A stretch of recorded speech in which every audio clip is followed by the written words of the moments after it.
Thanks for joining me today. I am so thrilled to introduce the Stitch the Season multi-day slow stitching project for 2021. Hi, I'm Daniela Mellen, and this project is based on the Christmas season and doing small stitching projects each day for 10 days. Now here's how it works. I'll show how to make the basic background for 10 ornaments using fabric and threads later on in this video. This is the planning and prep stage.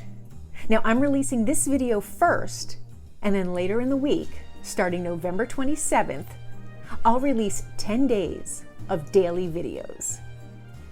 Each day will have a new stitching prompt that you can use to inspire you to add your version of that theme to your ornament.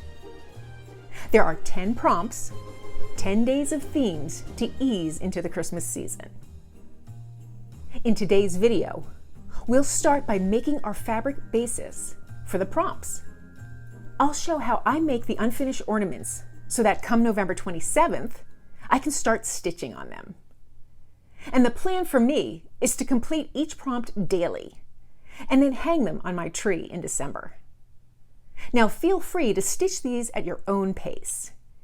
You can decide if you want to sew with me daily or if you want to stitch all at once when the 10 prompts are published.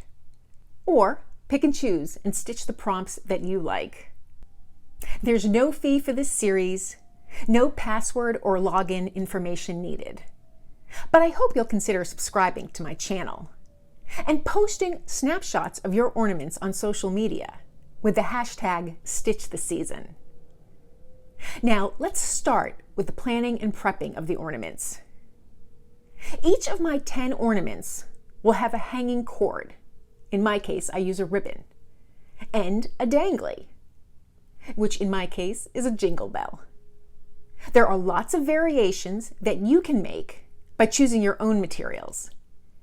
You can use Christmas fabrics and accessories like charms and beads, or you can use favorite fabrics that aren't Christmassy at all. And these variations within our stitching community is where we become creative and we make things that are unique. So let's get started making the unstitched ornaments.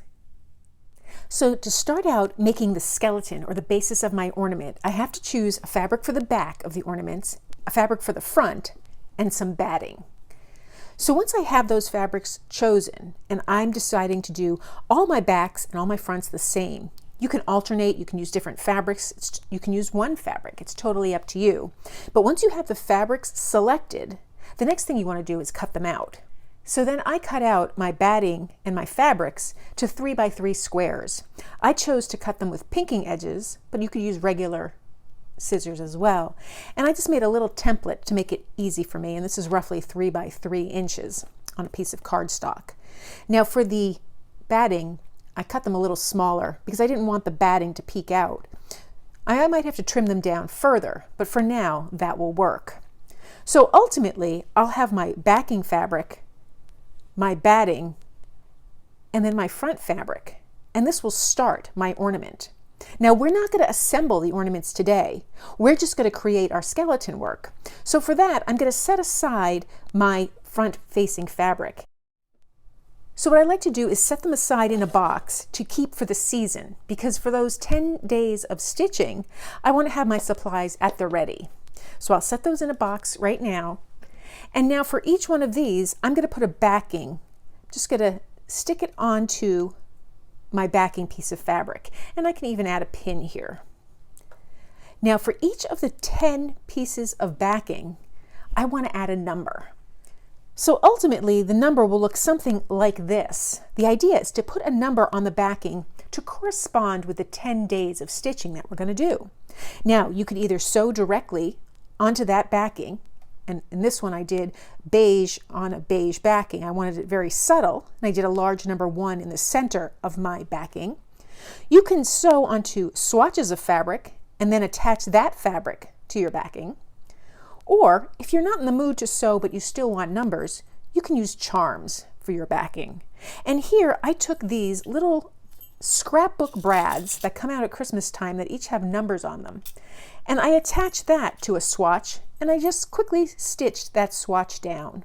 I also embellished a little further, and that's where the fun begins, because then you make these your own.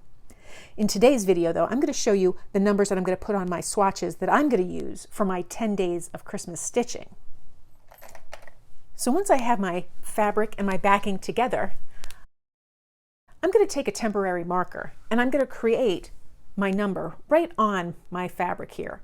And I'm going to do numbers 1 through 10. So right now I'll just put it in number 9. You can use whatever font you want, whatever drawing you want, and make it whatever size you want. So I just want a small little number down in the right hand corner.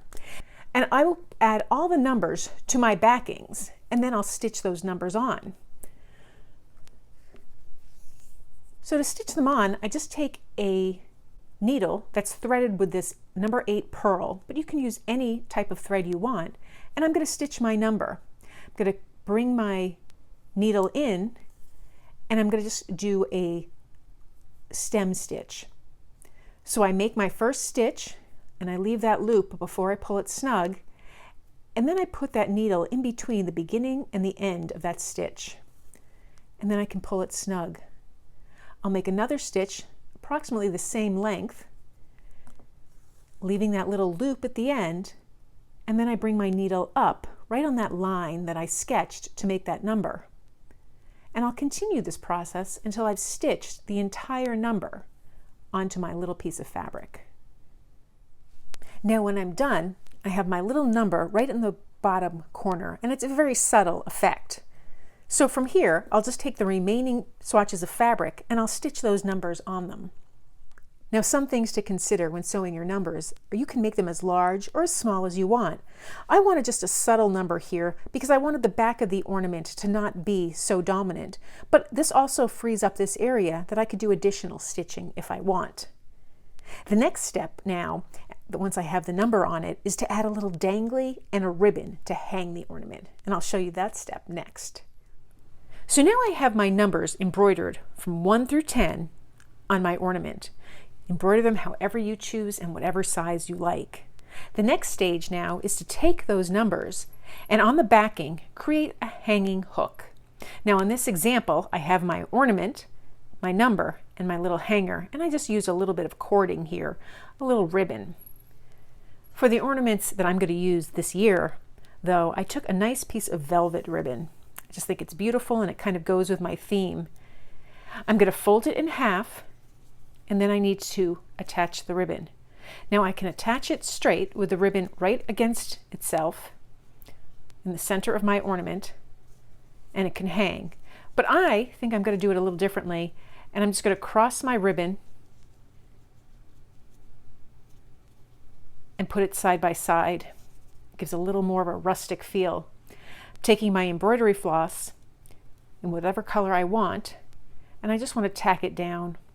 So I'll just create a little row of stitches that goes through the batting, the backing fabric, and the ribbon. And I'm just doing a little straight stitch here because I want it to be anchored well enough. It's not going to be the only stitching that holds the ribbon in place, but to start my ornament, I like to have it secure. And then I'll just add a second row of stitching down here. I'm purposely leaving the top a little bare because that's how I'm going to attach the back to the front. So I want to leave room for that. Now I have 2 rows of little stitches. It's just kind of an interesting look. I'll knot that off right here in the batting.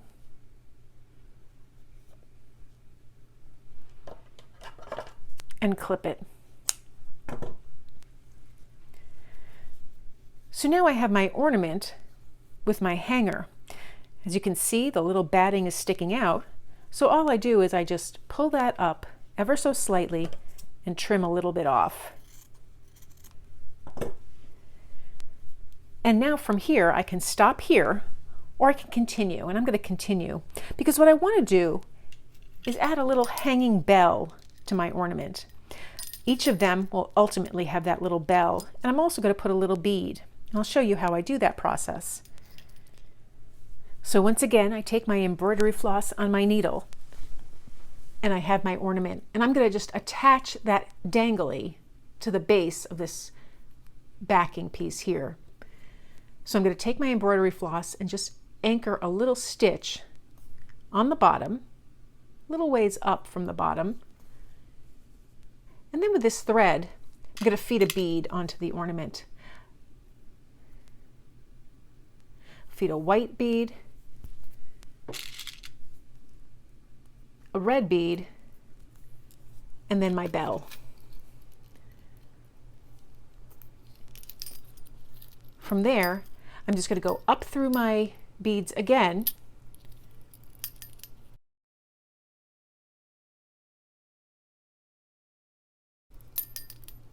pulling that bell and beads as tight to the ornament as I want. I'm going to come up from behind next to that stitch that I put down to start them and make another stitch here. And I'll knot that off. Flip it over.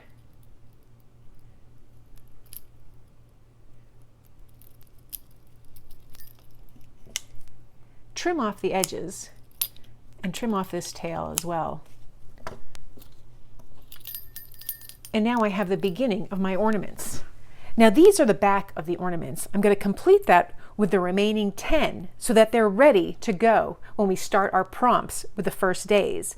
And the first prompt will be number 1. Now here are all 10 of my unfinished, unstitched ornaments, ready for the first prompt. Thanks for joining me, and I hope to see you on the 27th.